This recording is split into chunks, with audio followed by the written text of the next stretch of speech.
It's a Dog's Life is a game about you, your friends, and our dogs. Shuffle the It's a Dog's Life cards and pour the biscuits into the bowl. Each player receives a collar and a tennis ball. The pack is ready to play.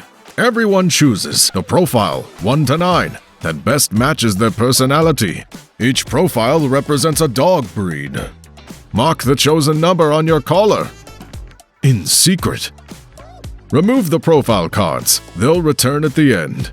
The player with the oldest pet starts, draws 4 It's a Dog's Life cards, and chooses one for the round. The goal is to identify which player best matches the dog personality and situation shown.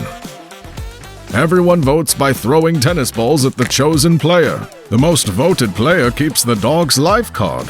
Everyone who voted for them earns a biscuit. Play 12 rounds, repeating the procedure.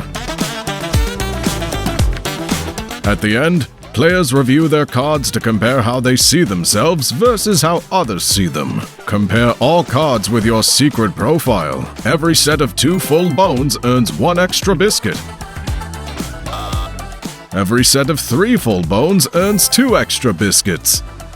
The player with the most biscuits wins and discovers their true inner dog.